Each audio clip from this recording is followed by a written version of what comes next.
Hello, my name is Ben Cameron. Today we're at the Bath Brew House and we'll be learning about all things beer.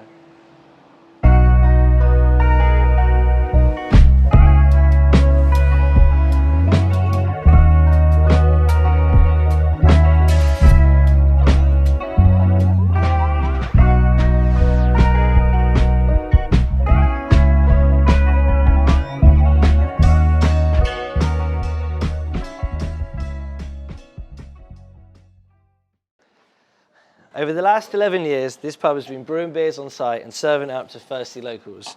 Throughout my time at university, I've developed quite an affinity for said beer and I've definitely had my fair share of the stuff. But for the last year, I've been pouring and serving the pints myself. There you go, mate.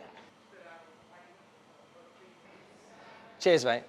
However, now, as I graduate from university and plan to leave the city of Bath, I thought only right that I come into the pub to meet the man behind the beer I love so much and learn a little bit about his process. Hello, mate. I'm Max, and I've been the brewer here at Bath Brew House for about 7 years, coming up 8 years now.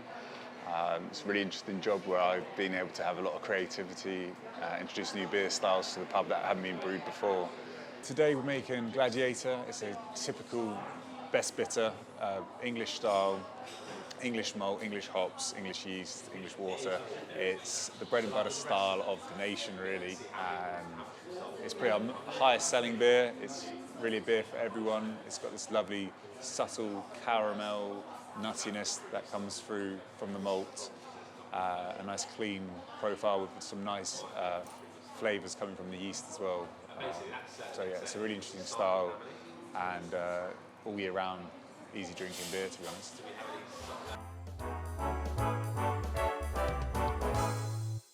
Hi there, Max. So today I think you're going to show me how we get from these ingredients into a beer like this. Yeah, so what we've got on the table here is we've got a couple of different products. We've got some hop products and we've got some malt products. And effectively combining these ingredients along with water and yeast, we can turn up with a beautiful, refreshing drink. That is beer. So yeah, on the table here we've got roasted barley and crystal malt. Effectively, that's barley malt that's just been kilned to a different degree, like bread and toaster, to the point of it burning and having a lovely sort of brown nuttiness. So yeah, if you want to have a little look in there and have a taste of it if you like, and you can get some of these aromas that you're getting from that pint of Gladiator you have there. And yeah, by basically composing your recipe with different increments of crystal malt or roasted barley, you can get different colours and different flavours that come through. On the other hand, here another really important and interesting ingredient is hops. So these, you can see, are lovely little cones that have been dried out and popped into this jar here, but inside the cone you've got this lovely lupulin glands which are full of aroma, so I'll pass you that to have a smell on as well.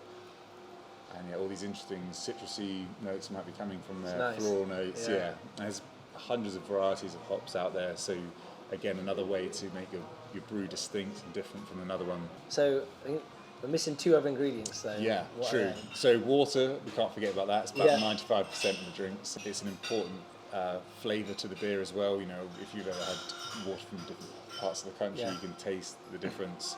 And obviously if you've got bad tasting water, it's not going to make a nice pint. There's different minerals in the water, and that's going to help bring out flavours, maybe bring out the maltiness, maybe bring out the hoppiness, maybe reduce or increase bitterness in the beer as well. And the last ingredient, which is this magical one, is yeast. And yeast is basically part of the fungal kingdom, and it's going to turn the sugar into alcohol. So really, really important. All right, so I think I've got the basis now of all the ingredients. I think I better head over to the brewery, crack on with some brewing. Absolutely, let's get on with it.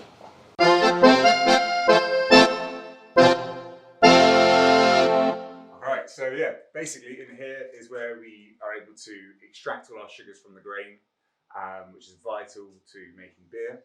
So this middle tank here is called a mash tun, and that's where we combine our sacks of malt, basically barley, wheat and oats, but mainly barley, with hot water around 70 degrees, which comes out of this tank here. We combine the two, we leave it in the middle tank here for about an hour. During that time, enzymes effectively break down complex chains into simple sugars that the yeast will be able to ferment later. This is all a very vital step to making beer, and a lot of flavour and aromas come from this step here. So today we're brewing Gladiator, our core beer. Yep. That contains some crystal malt, which gives it that lovely sort of nutty caramel flavour. Also gives it the colour. I started the day about 5 hours ago, and we're at the stage now where we're able to dig out the mash. So yeah, maybe I'll get you to pop up there and start doing some of the hard work for me. Yeah. Sounds good. Sounds good. Jump up. So what have we got in here then, and what do we do with this kind of product in here? Cool. So yeah, what we've got here is a product called spent grain. Effectively, we've got all of the things we want out of this grain, and so it's now a byproduct for us. So we're putting it back into the bags that they came in, and we're then going to call a local farmer, and he's going to take it off our hands, take it to the farm, and feed his cows. Well, like what comes out of here and it goes into the copper after? Yeah, so effectively we've mixed hot water and grain this morning, and we've then extracted all of the sugars, nutrients, flavour and colour from that malt, and that's then gone across into the following vessel where it's going to be boiled to sterilise it and then infuse it with hops. And then yeah, what we're left with here is spent grain. And how many bags are in here and how many pints roughly would you get out of like each one? So we've put in 6 bags of malt, so 150 kilos. Sometimes we'll go up to 200 kilos. Basically, we're going to put more malt in to make a stronger beer, as there's more sugar that's going to come out of it. And we're going to make out of this around, say, 900 litres, so 1,600 pints or something around that. That's a lot of pints of bitter. Absolutely, and it's all going to be sold here. So I'm sure you can help me out with 1 or 2 of them. Exactly, I think we'll do that later on. Perfect. Well, you deserve it afterwards.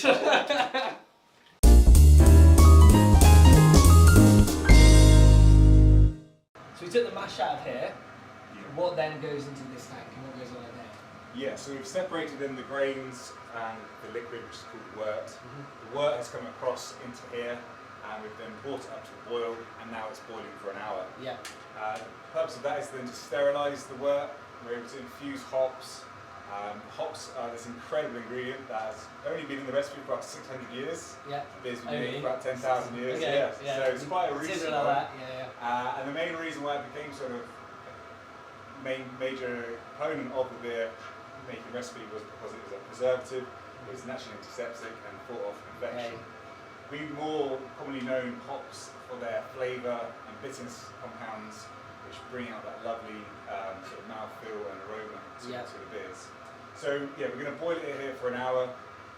That's going to do everything we need to. So I'm going to be adding my first round of hops at this stage. Yeah.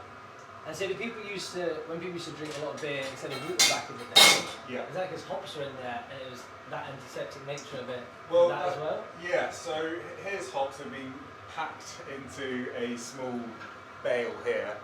Not a lot of hops go in compared to the amount of grain that goes in, but a small amount can pack quite a punch. So we're going to be putting in a small amount now for our bittering and again at the end.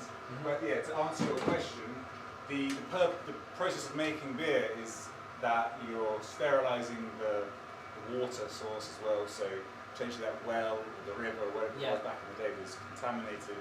So by boiling it, also adding hops, you're going to be making a product safe to drink, and that's why there was a thing called table beer, and it's always been the nation's most popular drink. So there's 2 birds on the stove, nice flavour and sterilising as well. Absolutely, so yeah, it's great. So we love hops. Good on hops. Yeah.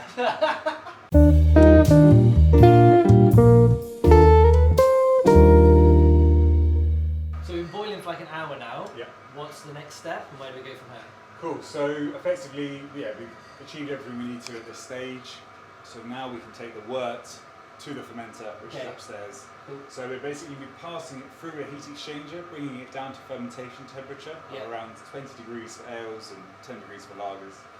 That's vital because we can't be pitching yeast into hot temperatures as it will then die. So there's no yeast in here? No yeast in here, so we're going to go upstairs and add the yeast. Yep. Just before we go upstairs, we're going to add our last charge of hops to give a little bit more extra flavour. Yep. The reason why we add hops in 2 different stages, the first one is going to be boiled for a long time, we're going to extract a lot of bitterness from it, but lose all the aroma compounds. So we add it again at the end to have more of a gentle steep, and hopefully we'll hold on to a little more of the flavours there. So I'll head up the ladder if you don't mind passing me the rest of the hops. So Is this double dry hopping, or what's the difference with that? So yeah, this isn't dry hopping. This is Hopping. aroma hopping, Yeah. late edition hops, and dry hopping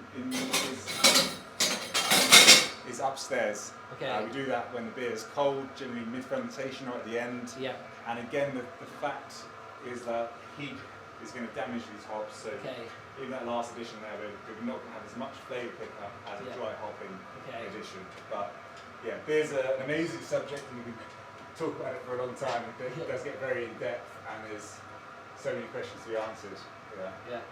All right, cool. So we've done everything we need to downstairs. Let's run upstairs. Let's do it. Go, go, go.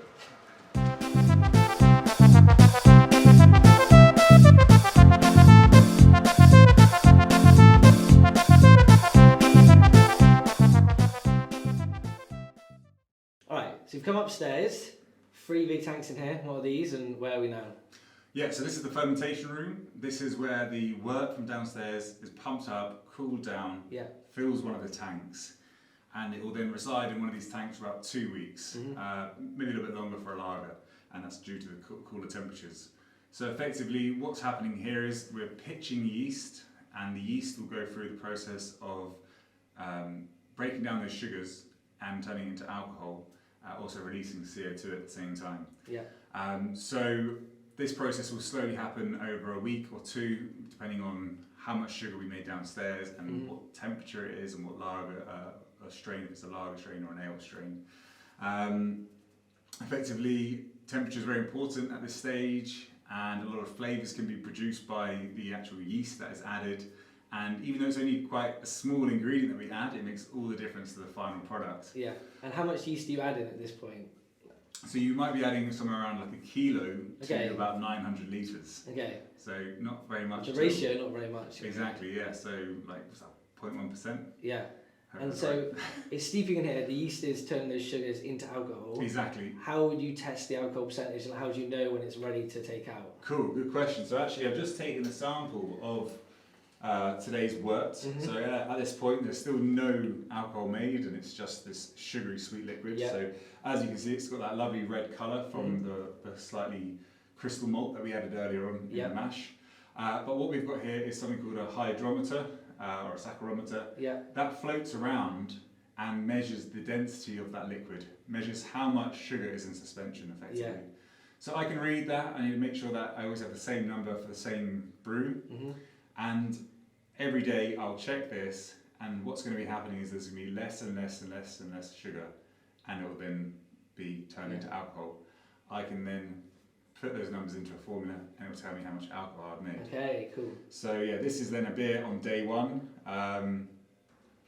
and for example, I can just tip that down the drain, and I can get a sample of another beer that's almost finished fermenting. And what have we got in here? So this is a special beer I've brewed for Oktoberfest. So it's a German Pilsner malt. You can see that this is really lively. There's lots of foam being produced and so on. So you can tell that it's really active. You see all the CO2 bubbles that are breaking through there. You know, it's hard to see on the camera. You can see the colour at the moment is obviously very hazy, and that's due to also the yeast that's in there. But that will clear out with time. So this is about day 10, 11 of fermentation, and we've probably got 2 or 3 more days to go. So it's going to taste very green and unfinished at this stage, but you can kind of get some of those characteristics that you might have had in a lager before. Yeah, what do you think of it? It's nice. Yeah. More my sort of thing than the one we're brewing today, I think. Yeah, that's it. Yeah, I like these sort of things. That classic, that hoppy note is always nice. Yeah, that's it. It comes out lovely in this style. So you'll have to come back in sort of mid-September when we start to put it on the taps, ready for our big Oktoberfest night, first weekend of October. So make sure you're there for that. Plug it in.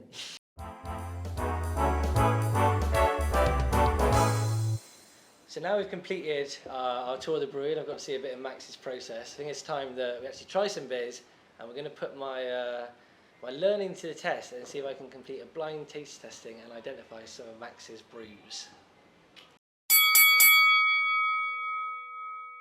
Okay, cool. So if you want to take your arm out, and then I'll put the first one in there, so yeah, you can feel that. So yeah, have a guess what you think this may be. I'll close your eyes, all this.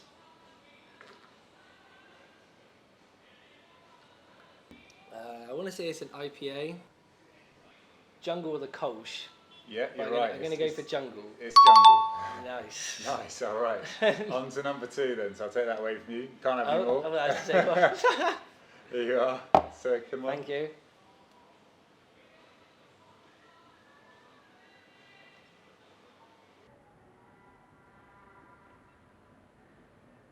Stop it.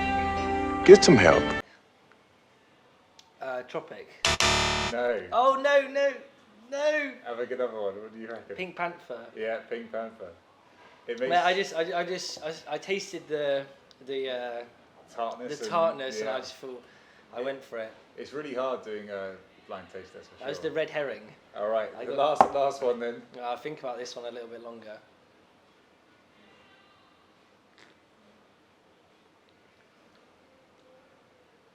Oh, these ones are so much harder.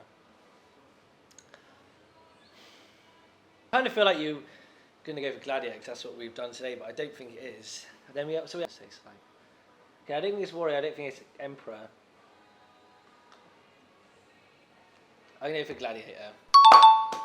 Perfect. Well done. You got it right. Yeah. Amazing. 2 out of 3. Should have been 3 out of 3 if I That's had it. some more patience. But it's very interesting doing blind taste testing. Like, there's so much going on visually that you normally, you already know what the drink is by looking at it and so on. But yeah, well done. I'm happy with that. I'll take that. All right, your turn. All right, here we go. For the last one, should I do an Amstel or should I mix 2 together? Do an Amstel. No, I feel like he'll know immediately. Yeah. That's our secret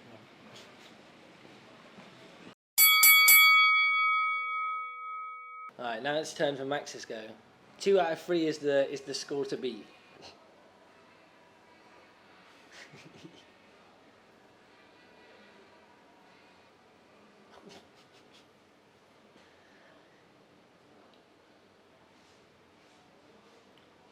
I'm getting, well,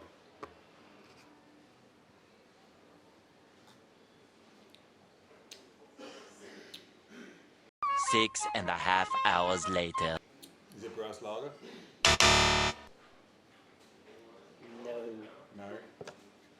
What is it? There's some hibiscus in there. Oh, that's what it is. That's it. I completely forgot it was what. I was like, tastes a bit like a lager, but there's something else to it. I can't work it out. Like, that was such a curveball, that. If I would have thought what was on, I would definitely attribute it to that. That's a load of bollocks! You've got to fucking die to get 3 points! Completely forgot it He was doesn't on even that. know his own stock. Alright, this one.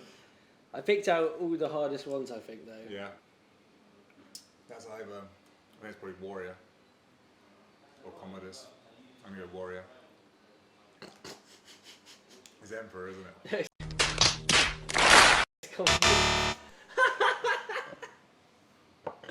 We're going to have to cut and do this again.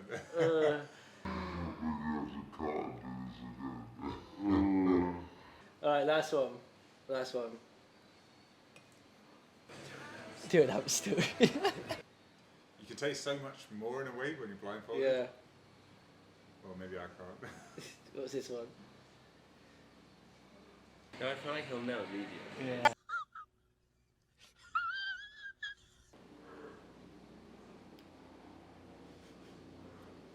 That's the Kolsch. Yeah. Have a bit more. What do you think it might be?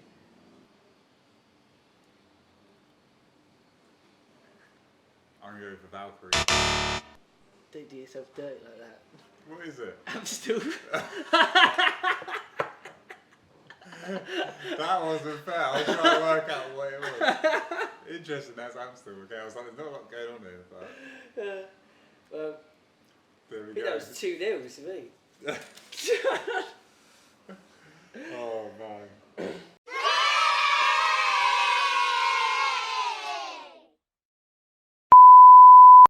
Do you want a redemption go? So should we want to do it again? Do you want a And redemption try to go? get, just tell me the answers, yeah, first. Yeah. After a feeble first attempt. I can't taste it, okay? Okay, Yeah. number 1.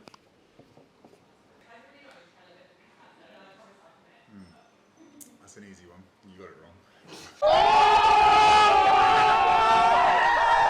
That's the Pink Panther. Right? Yeah. There's that liquid raspberries, mate. Okay, this one. Maybe it was slightly more challenging, I think. I think all the cask stuff is way harder anyway.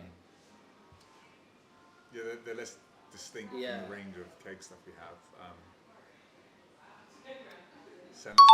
Nice. Okay, and the last one. There you go.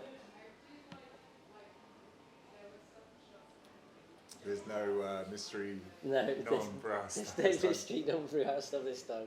I say that's Valkyrie. Yeah. Yeah, boy. He's back. Yeah, Big it's turnaround. the cask stuff and keg. Obviously, you can feel the difference. Yeah. There's the one sort of clear, and obviously the temperature in your mouth. Cool. Well, that was a very fun experience. I've not actually done that before with my beers. That's So good. I mean, he's a great comeback. Yeah. Don't show them round one. Yeah.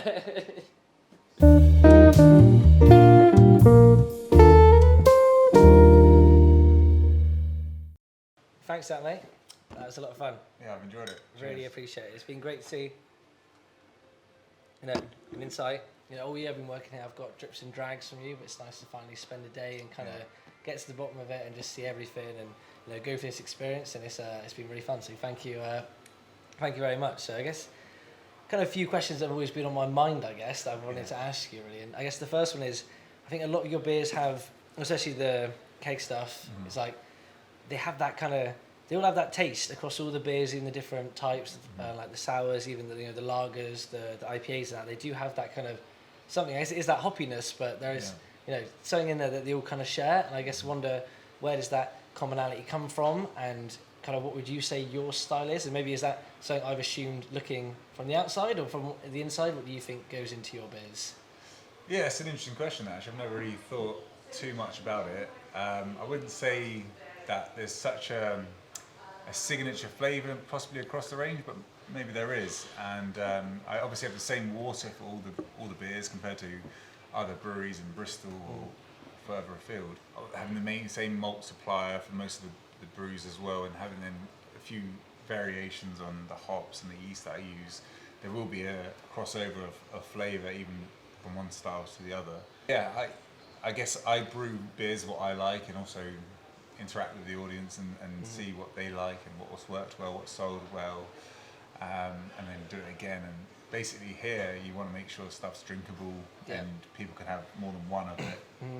Otherwise you're sitting on it for a long time. So nothing's too peculiar, even though you've got a pink raspberry beer in front of you there and it's fairly tart. At the same time it's quite drinkable, it's quite refreshing, quite crisp. So I didn't go too tart on it, even though there's a lot of acidity coming from the raspberries. I always try to go really natural with the ingredients, so that's literally got blended raspberries in, not essences, not extracts or anything like that, literally proper stuff. That's why it's acidic as well, and having that really dense flavour, and all the pectins has given it that lovely red hue. But yeah, it's just interesting and sort of slowly evolving the recipes over the years to make sure that there's a beer for everyone when they come here. And I guess that you said that bit that your personality comes into it, I guess. And I guess there's a lot more brewery, independent brewer brands out there now. I guess a lot of people putting their own personality into beer.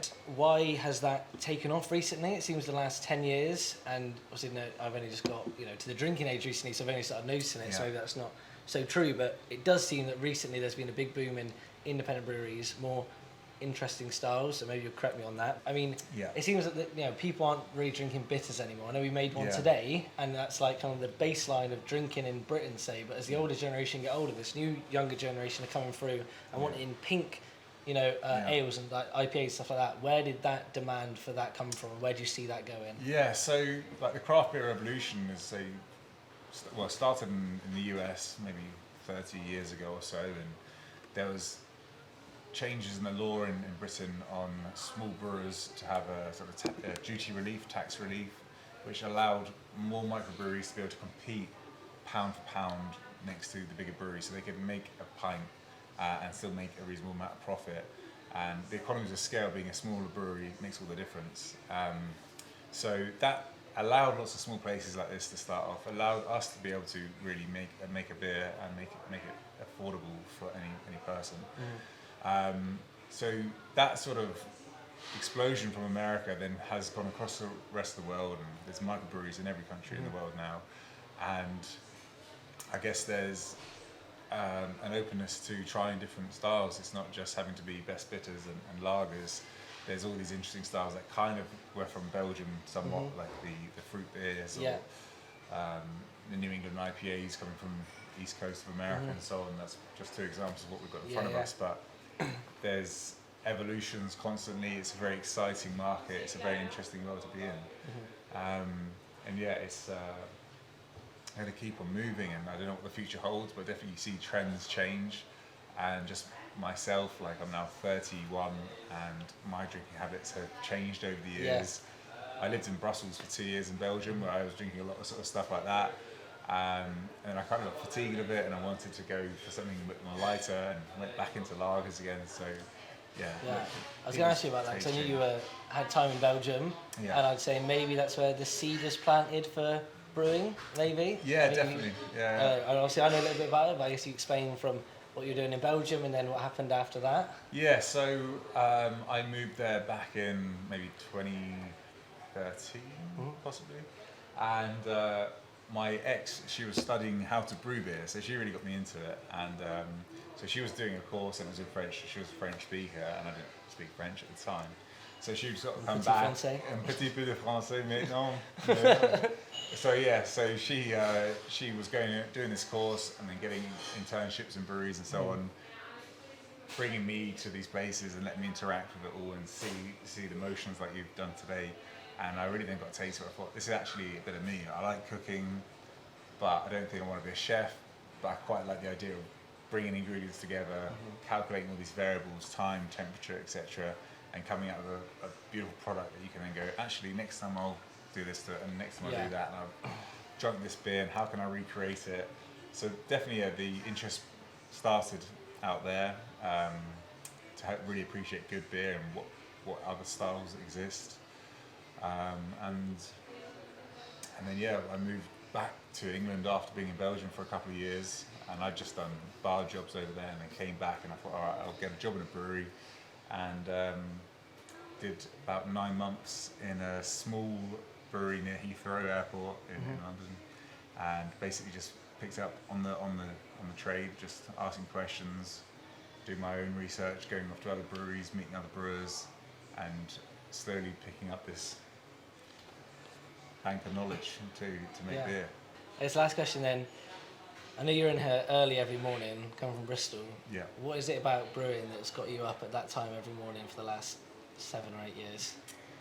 Yeah, well, we've got to do a job, I suppose, so that's the first thing, but it does make it fun. And like a day like today, it's not just a usual 9 to 5. There's little bits of fun here and there. Yeah. The desire to make sure that someone's sitting there drinking a pint and they're enjoying it, it makes a big difference. And when you open the doors at 12 and someone's travelled in from wherever to come to the pub and get a tasting flight, and I can see them there enjoying it, and I can get feedback and stuff, that definitely gives you a good motivation to carry on as you are. Yeah. And just striving for perfection. Like, I've been doing it for 7 years, and I enjoy this sort of trial and error and constant development, and how the market moves as well, other things I can improve on and other styles I can add to the range. And there's always something missing. Someone came today, we wanted a stout, we don't have a stout on because it's middle of July. And the reason for that is if you have a stout on cask, it's probably going to turn because not enough people drinking it. But there's so many styles that you want to have on, and we've seen the border on the other side of the pub of the diagram of all the different styles there are, and it's a fascinating subject. It's a fascinating process.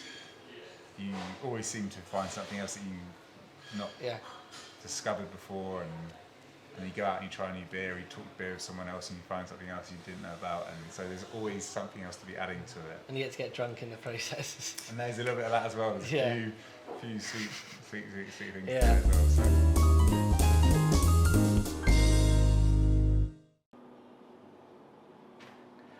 The bad thing about doing a documentary in a brewery is you always need a wee after. The good thing about doing a documentary in a brewery is you get to get drunk. And that's exactly what we're going to do now. Thanks for watching, and we'll see you next time.